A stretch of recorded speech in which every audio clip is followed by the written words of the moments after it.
যখন বলছে কেউ মেরি ক্রিসমাস, তার মানে সে স্বীকার করছে যে 25শে ডিসেম্বরে আল্লাহ পাক ঈসা আলাইহিস সালামকে জন্ম দিয়েছেন। আউযুবিল্লাহ, তাই কি না? বুঝতে পারেন না কথা? আর আমরা নামাজে বলছি লাম ইয়ালিদ ওয়া লাম ইউলাদ কুল হুয়াল্লাহু আহাদ আল্লাহুস সামাদ। লাম ইয়ালিদ, তিনি কাউকে জন্ম দেন নাই, ওয়া লাম ইউলাদ, তাকেও কেউ জন্ম দেয়নি, ওয়া লাম ইয়াকুল লাহু কুফুয়ান আহাদ। একবার এই সূরা পড়লে কোরআনে 3 ভাগের 1 ভাগ পড়ার নেকি হয়ে যায়। 3 বার পড়লে 1 খতম কোরআনের নেকি হয়ে যায়। এমনি এমনি হয় না, কারণ কোরআনের 3 ভাগের 1 ভাগ হচ্ছে আল্লাহর তাওহীদ। কোরআনের 3 ভাগের 1 ভাগ কি? আল্লাহর তাওহীদ। এই যে 3 ভাগের 1 ভাগ। আর 1 ভাগ হচ্ছে হুকুম আহকাম, কি করবে কি করবে না। আর 1 ভাগ হচ্ছে হিস্ট্রি, ইতিহাস, কি হয়েছে এই পর্যন্ত বিশ্বে। কোরআন 3 ভাগে ভাগ করতে পারবেন আপনি। প্রিয় ভাইরা, এটা শিরক কিনা? এবং কোটি কোটি মানুষ কি এই শিরকে বিশ্বাস করে কিনা? এখন ওই সমাজে গিয়ে যদি আপনি বলেন সামাজিকতার খাতিরে মেনে নিচ্ছি যে এটা শিরক, তারপরে আমি একটা আপোষ করলাম, চলবে? এখন কিছু মানুষ সামাজিকতার দোহাই দেয়। সামাজিকতা কোন সমাজে? যে সমাজ আমাকে শিরক শেখায় ওই সমাজ, যে সমাজ আমাকে হারাম খাওয়া শেখায় সেই সমাজ, যে সমাজে মানুষ বেদাতি আমল করে সেই সমাজ। কোন সমাজের পূজা করবেন? কোন সমাজের ইত্তেবা করবেন? যেই সমাজ নবী সাল্লাল্লাহু আলাইহি ওয়াসাল্লামের আদলে করা সমাজ, সেই সমাজের আমরা তাবেদারি করবো ইনশাআল্লাহ। আর যেই সমাজ জাহেলিয়াতের আদলে গড়া, সেই সমাজের তাবেদারি করতে হবে। আল্লাহ পাক বোঝার তৌফিক দান করুন। তো এই যে কিছু মানুষ এখানে শিরক করছে, তারপর কিছু মানুষ কি বলছে যে গ্রহ নক্ষত্র চন্দ্র সূর্যের উপাসনা করা যায়, করছে না মানুষ? কিছু মানুষ কবর পূজা করছে কিনা? করছে কিনা? কিছু মানুষ মাজারের পূজা করছে কিনা?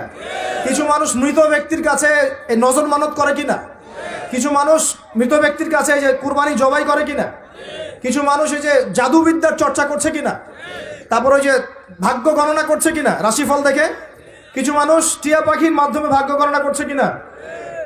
প্রত্যেকটা রন্ধ্রে রন্ধ্রে শিরক। প্রথম শিরক হচ্ছে আকীদার, বিশ্বাসের। আল্লাহ ছাড়া কেউ সন্তান দিতে পারে, বিশ্বাস করলে শিরক। আল্লাহ ছাড়া কেউ আমাকে পরকালে বাঁচাবে, বিশ্বাস করলে শিরক। আল্লাহ ছাড়া কেউ আমাকে ভালো করতে পারে, বিশ্বাস করলে শিরক। খারাপ করতে পারে, বিশ্বাস করলে শিরক। আল্লাহ ছাড়া কেউ উপকার অপকার করতে পারে, বিশ্বাস করলে শিরক। আল্লাহ থেকে সব হয়, এই কনসেপ্টের বাইরে গেলেই শিরক হয়ে যাবে। সবকিছু কার থেকে হয়?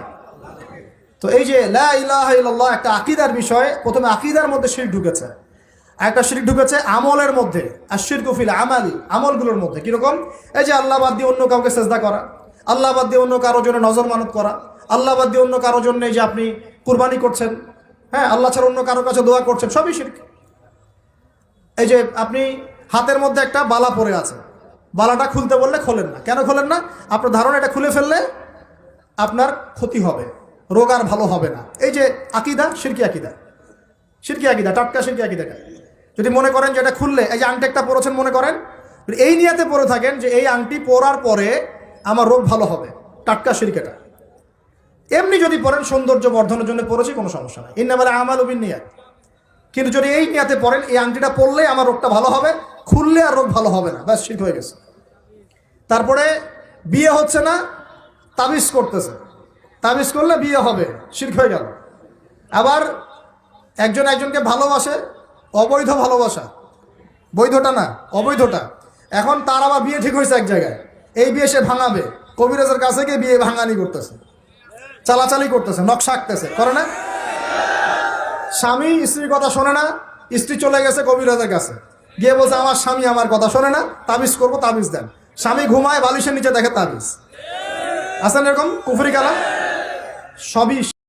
আস্তাগফিরুল্লাহ ওয়া আতুবু ইলাইহি।